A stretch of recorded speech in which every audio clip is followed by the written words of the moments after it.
Welcome to The Insider, the official podcast for the City of Murfreesboro. I'm Mike Browning.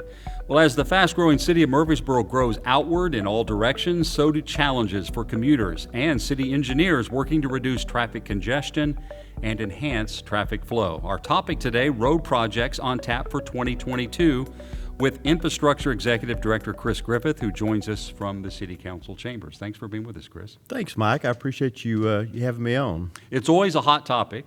I know you do the hotspot congestion program as well, and you've been with the city for a long time. Tell us about your background and some of the changes you've seen over the years. Sure, I've been with the city for about 20 years now. Matter of fact, come up with my 20th anniversary in a couple of months. It has changed. I remember when I first started with the city. I started, of course, like May, June, and school was letting out, and I was not new to Rutherford County, but I hadn't been in Murfreesboro a lot, and it just struck me that traffic wasn't all that bad, and I thought, man, I hear Murfreesboro's growing and it's just becoming a huge city. So I wonder where all the traffic is, and then school started, and I knew exactly where all the traffic was. It was just, but now we're that way all the time. We're in the summer, spring, Christmas break. It's just it's wall-to-wall traffic. It's a great problem to have. We're thankful to be living in a great economy, a bustling economy that so many people want to be a part of. But it certainly has its challenges keeping up with the growth that we have. It has to be a challenge because it's really all over the city. It's not just isolated to one area, although the West End is growing perhaps faster in many ways. But you have to then prioritize, based on all of this growth in the various locations, what are the highest priority areas? Absolutely, and that's something that we've really done in the last few years, is really look for, because projects aren't getting any cheaper, and we have to really to prioritize our projects, the way we spend our funds that are available to us, to make the biggest impact. And you're absolutely right. Maybe folks think the west side of town is growing the fastest, and so we need to be doing the most work there. But the north and east side are also experiencing significant. Anybody that's driven up and down Memorial Boulevard on a Friday afternoon, or really any time at lunch, sees the need for improvements in that area as well. And you have to look at opportunities, because Memorial Boulevard, it's so developed around it, so you have to find, and you're not really going to widen Memorial anymore, so you really have to find other routes that you can improve to help the situation. Let's run through some of the projects that you're focused on for 2022, and one of them has already had some work done around it, which is the Brinkley Road project. I think we've been hearing about it for some time. You worked on the Blaze Road going into the schools already and widened that and improved the sidewalk area, but your plans are to widen Brinkley Road, but you're beginning with a bridge. Yeah, that's correct. We bid that project a few months ago, and Bell Construction out of the Middle Tennessee area, out of Brentwood, was the low bidder on that. They've done a lot of projects with the city. The bid was about $3.8 million, which was a little more than we had originally estimated for the project, but not much. It was within what we could still move forward with. But yeah, that's a great example of a project that we really had to watch our funding on, and it's really a big project. That's probably about all told, those improvements out there is about $12 million. With the road and the bridge. With the road and the bridge and the work that we did on Blaze Drive. So we started a few years ago, since we were struggling coming up with all the funding for a given year with the project. It kept getting pushed out. we decided to break the project up into phases. First phase was done, I think, around 2016, 2017. My kids would probably know better than me. They had to drive the road every day and complained about it to me. But that little section of Blaze Drive that was really just a construction road to start with whenever they built the schools, and we kind of turned it into to a little connection there to Brinkley. We finished it over the summer. And that was phase one. So we wanted to go ahead and really do something meaningful that would help the area. And so we decided to move into phase two, which was to complete the bridge project that also has some pedestrian improvements. Obviously, we have large residential areas that feed the schools there. We love to watch kids walk to school. That's every walker that I see out there is just that's really just something for us, because it's a car that's not on the road, so we'll make it easier. My daughter walked to school from there, and she had the same challenges crossing the because it's so narrow. Yeah, and crossing the bridge there. I'm a runner, and I've run across that bridge many times.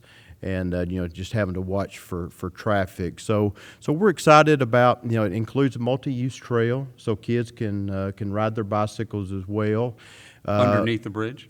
It does. It has a sidewalk that will actually extend underneath the bridge, and for the most part, I know we've had some questions about whether or not it's going to be below, if it's ever going to get below water or anything.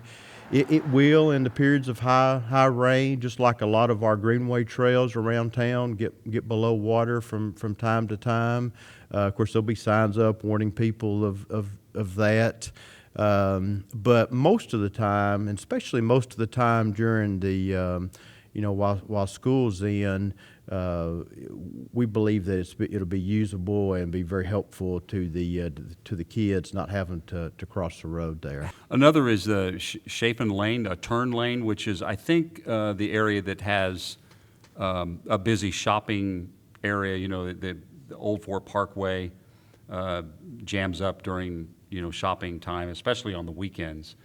So what you're trying to do there is, I think, widen the turn lane or make an additional turn lane so that it reduces the congestion. Explain that one for us. Yeah, that's Thompson Lane and Old Fort Parkway, probably one of the, if not the busiest intersection in Murfreesboro. Certainly one of the busiest. We did a study a few years ago that recommended some improvements. Basically, another through lane on the Thompson Lane side, and then separating a turn lane off the through lane on the Chaffin Place side of the intersection. So, if you'll remember, matter of fact, you mentioned the hotspot program. It addressed the Thompson Lane side. I guess it was a couple of years ago now. We finished that up. We kind of moved those double right turn lanes over a little bit, and we're able to. I do remember that. Yeah, and we're able to get another lane, an extra lane, right? Yeah, on that approach, and what you're trying to do is you're just trying to get as much volume of traffic through an intersection as what you can. So if you've got more lanes to do that. And you can also work with the signal timing with the additional lanes as well, and maybe give, where one movement maybe had 15 seconds before, maybe you cut it down to 10 seconds.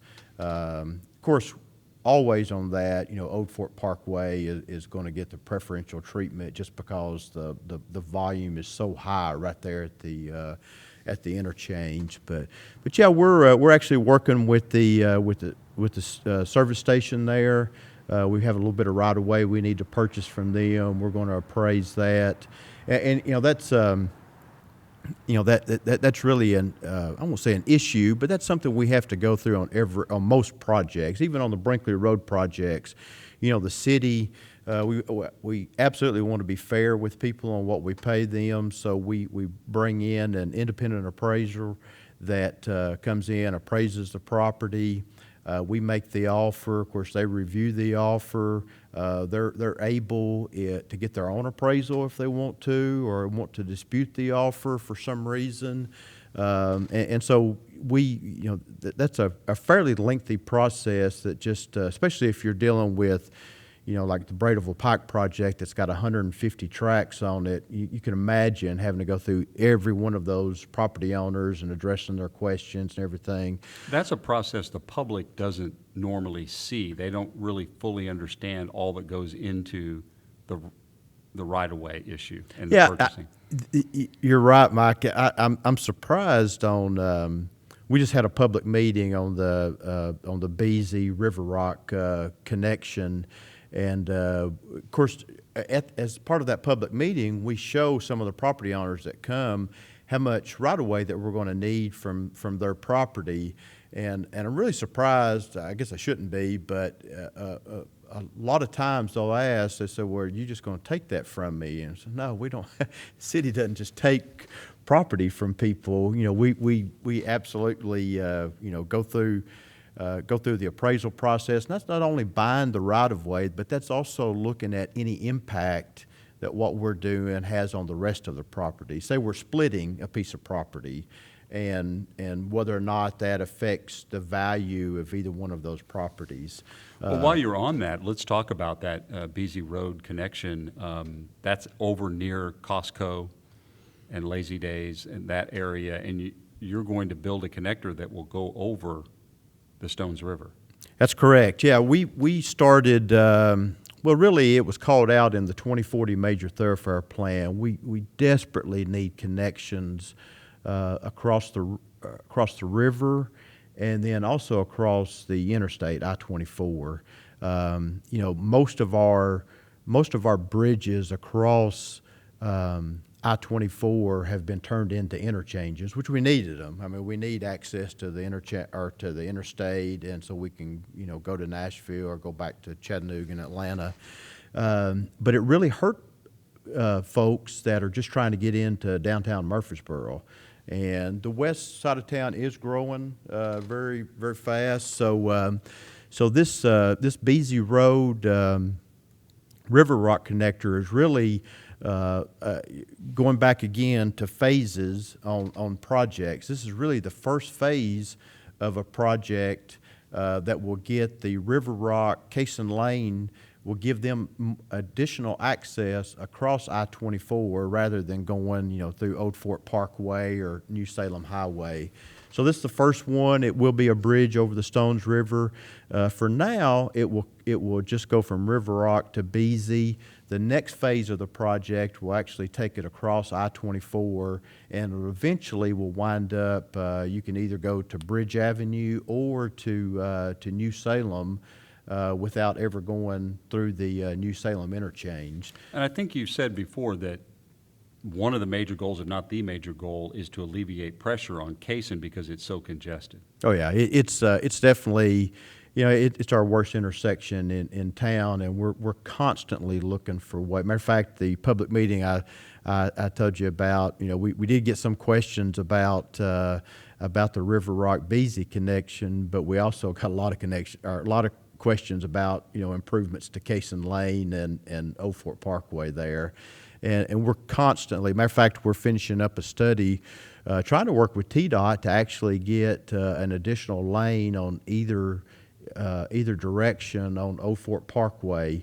We're looking at the limits going at least to St. Andrews and possibly all the way out to Rucker Lane, turning that shoulder into an additional travel lane, and working with some of our limitations on signage and right of way and other things, trying to just improve that intersection there. Building a bridge takes time, so how long will this project, the Beasie Road and the River Rock project, take? So we're still back to the right of way.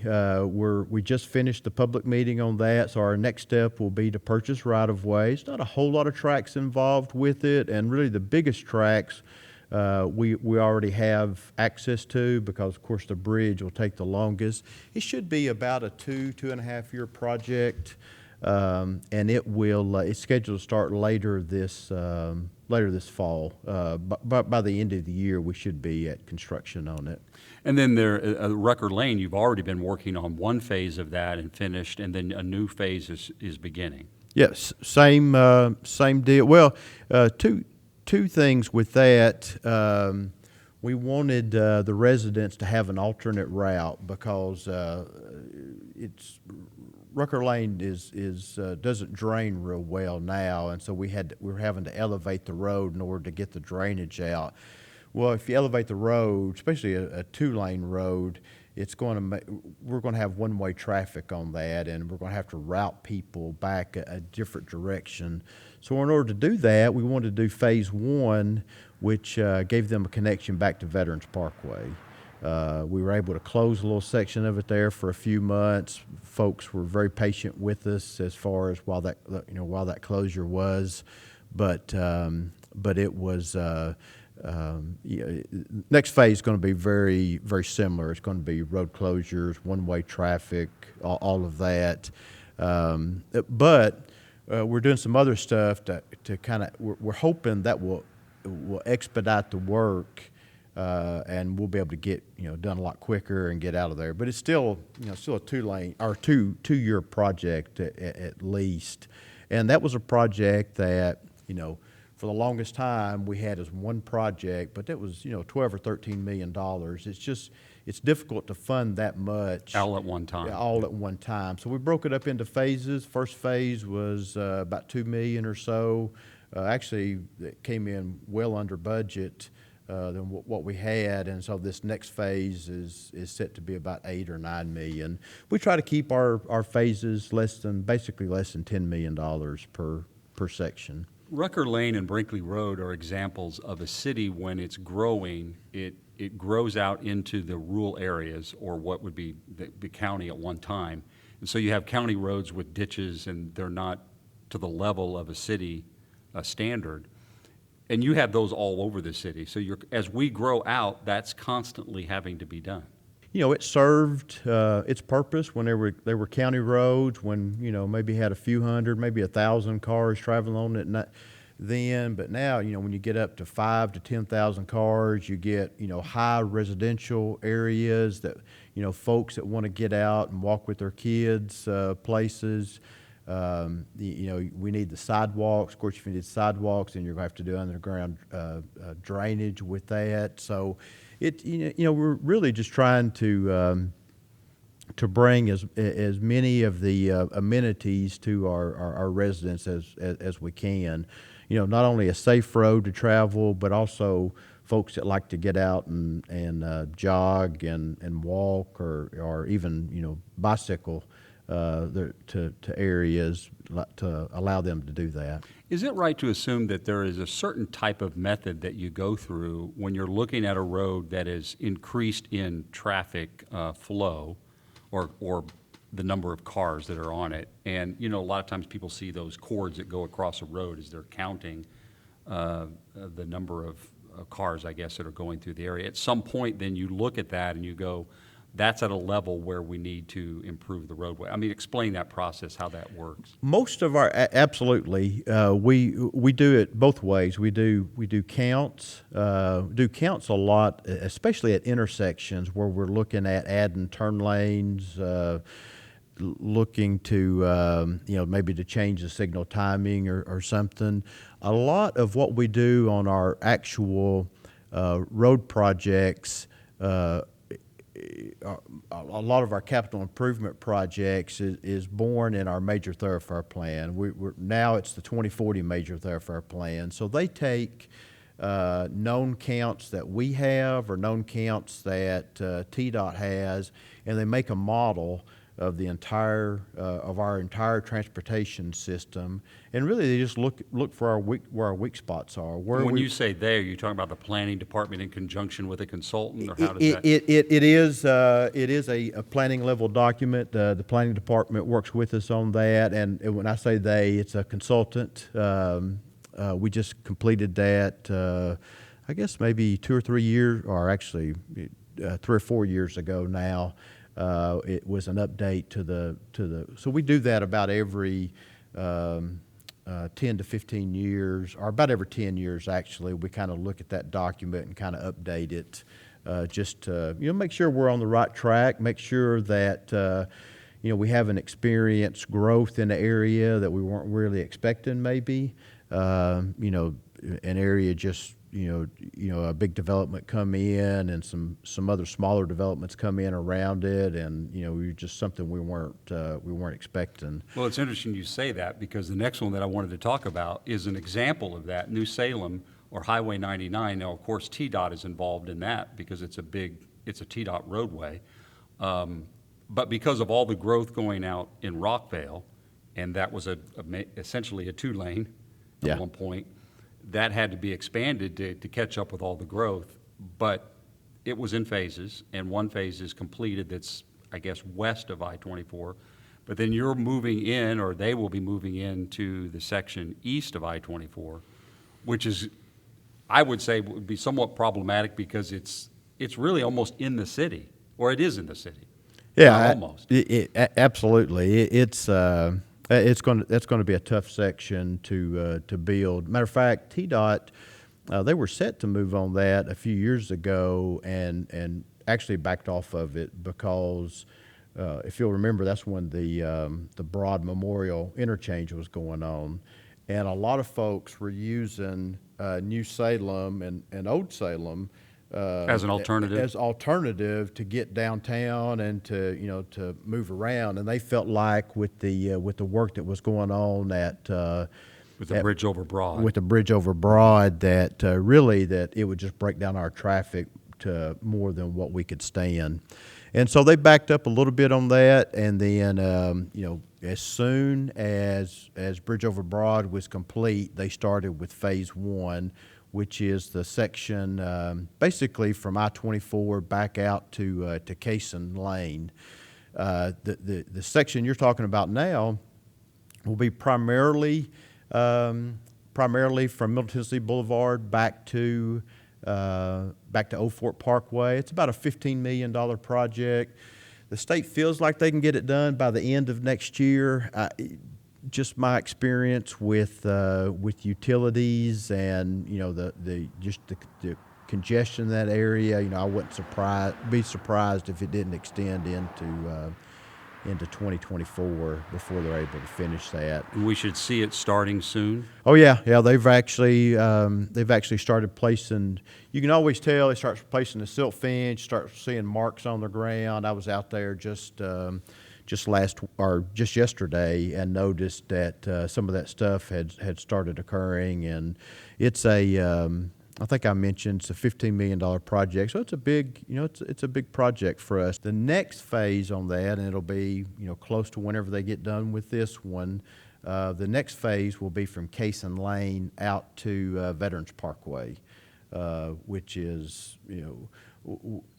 they had stopped at Cason Lane originally, and we had asked them if they wouldn't continue since Veterans Parkway is a 5-lane or a 4-lane divided highway, and we felt like that would be a lot better stopping point. So are there other projects that you would like to highlight? I know a couple of them came up before the council last week that aren't on our major list. I think one of them might have been Rutherford Blvd, perhaps? Yeah. We actually we did bring to council. Remember, I mentioned I-24 was one of our major barriers, people getting across there. So we're actually the major thoroughfare plan recommended a bridge that would extend Rutherford Blvd, kind of where it ends there now. It's got some commercial, some businesses there at the end of it, but it would actually extend over I-24, just basically between Riverdale High School and New Salem, and kind of cut across that open field or that open area there, and connect to Warrior Drive. So folks that live in the Warrior Drive area, or that's coming on New Salem and get kind of bogged down at the bridge, they'll be able to, or even coming from Church Street, they'll have another route to get across I-24, and it'll connect to Rutherford Boulevard, but we're also improving Rutledge Drive. We'll have another contract coming to council on that here in the next within the next month. But it will go all the way out to Middle Tennessee Boulevard. So really just trying to give folks options, just different routes that they can take, to get across the interstate. The major thoroughfare plan really called out 3 new bridges across the interstate, and it's our goal here in the next 5 years to be started on 2 of those bridges to help alleviate traffic on the west side of town. So as you refer to those bridges, the Rutherford Boulevard, whatever we call that, is it an extension or? It's like we called it. It's actually an extension. It'll actually be an extension of Rutherford Boulevard. I tell people all the time, I build them, I don't name them. The planning department will do that, but it'll actually be, because we did a study, so okay, which one's going to be the heavier route, from Rutherford or from Rutledge, because they all kind of come together there as a 3-lane or 3-way intersection, and the study showed that Rutherford would be the heavier route, so people would want to go from Church Street to Rutherford over to Warrior would be the heaviest route there. But ultimately, you're talking about this bridge that will go over the interstate, and to me, that would seem to be a whole nother issue, because you're talking about a federal highway.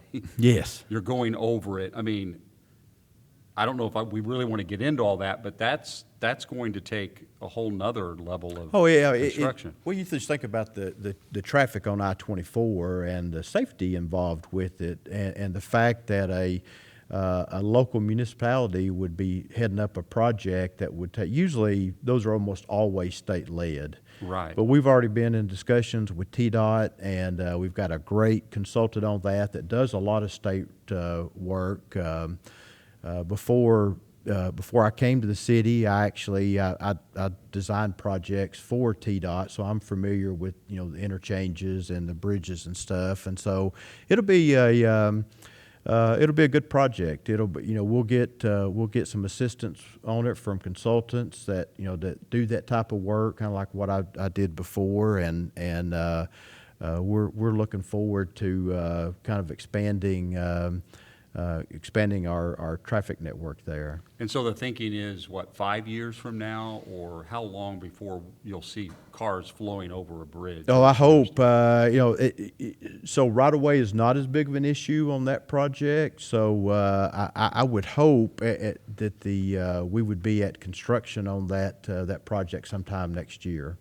I know the council has made that a priority. They've looked at alternative funding for that project through some of the sales or some of the proceeds from the Middle Tennessee or from the Murfreesboro Electric sale, Middle Tennessee Electric now, in order to speed that project up and to get that connection made. Well, Chris, thanks for going over all these projects with us, and thanks for all the work that you do in order to, you must stay up late at night in order to coordinate all this. I won't lie, I do wake up in the middle of the night sometimes and have I need to probably sleep with a pad beside my bed, because I'll think of something that we need to do or another project that we need to try to move forward. We have, right now we're managing between 45 and 50 active projects. That's with a very limited staff, but we have a lot of really good consultants that do really good work for us, and we appreciate their efforts. All right, thanks for your time today, Chris. Thank Appreciate you. it. Thanks again. We've been highlighting road projects in Murfreesboro beginning in the spring of 2022. This podcast has originated from City Hall. Thanks for listening via Podbean, Spotify, Apple Podcast, and Amazon Music Audible. You can also watch The Insider right here on YouTube. Our producer is Michael Nevels. For more information on the City of Murfreesboro, visit www.murfreesborotn.gov. Insider is the official podcast for the City of Murfreesboro. I'm Mike Browning, and thanks a lot for joining us.